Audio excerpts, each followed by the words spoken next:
Code की dictation start. साधारण खंड अधिनियम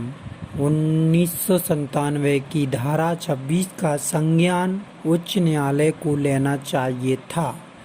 जो निम्न प्रकार से पठनीय है। दो या अधिक अधिनियमताओं के अधीन दंडनीय अपराधों से संबंधित उपबंध जहाँ कोई कार्य या लोप दो या अधिक अधिनियमितियों के अधीन अपराध घटित करता है, वहाँ अपराधी उन अधिनियमितताओं में से दोनों या किसी एक के अधीन अभियोजित किए जाने और दंडित किए जाने के लिए दायी होगी, किंतु एक ही अपराध के लिए दो बार दंडित किए जाने के लिए दायी नहीं होगा। इस न्यायालय ने दोहरे संकट के सिद्धांत और साधारण खंड अधिनियम की धारा 26 का यह संप्रेक्षण करने के लिए हैत सिंह राजस्थान राज्य बनाम हैत सिंह 2003 2 SCC 152 के मामले में विवेचन किया था कि अभियोजन दो भिन्न अधिनियमों के अधीन अनुयोज्य है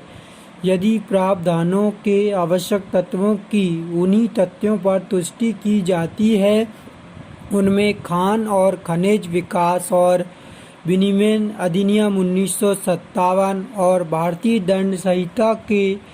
अधीन अपराधों के लिए प्रत्यक्षी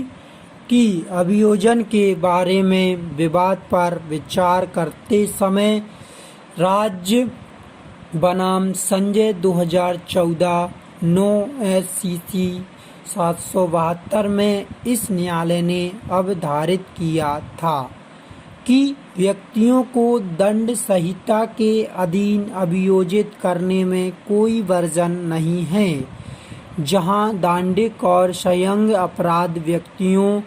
द्वारा कारित अपराध हैं। इसे खामोशा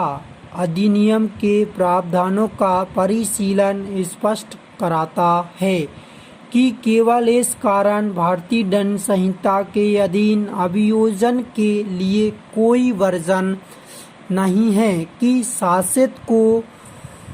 अधिनियम में प्रावधान विहित करते हैं। इसलिए प्रथम बिंदु पर हम उच्च न्यायालय के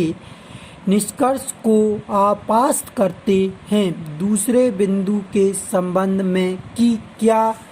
प्रत्यार्थी गण विरुद्ध धारा 188, 272, 273 एवं 328 के अधीन अपराध निर्मित किए गए हैं। महाराष्ट्र राज्य की ओर से विद्यमान अति महासॉलिसिटर और प्रत्यक्षीगण की ओर से उपस्थित होने वाले विद्यमान वरिष्ठ अधिवक्ता द्वारा दी गई दलीलों पर विचार किया है। हम प्रस्तुत किए गए निवेदनों के विवरणों की जांच किए बिना पाते हैं कि बिंदु जिन पर उच्च न्यायालय के समक्ष दलील नहीं की गई थी, दोनों पक्षों द्वारा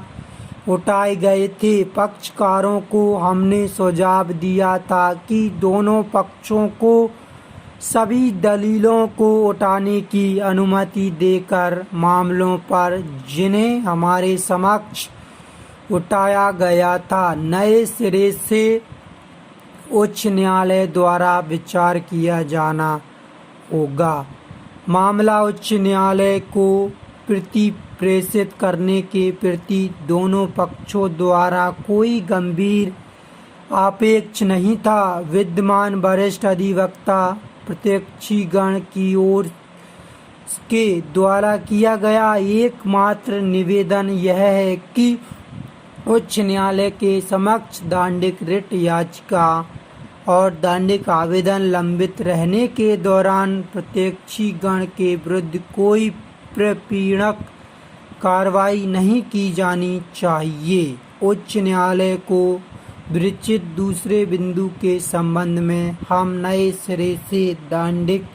रिट याचिका और दांडिक आवेदन पर विचार करने के लिए मामला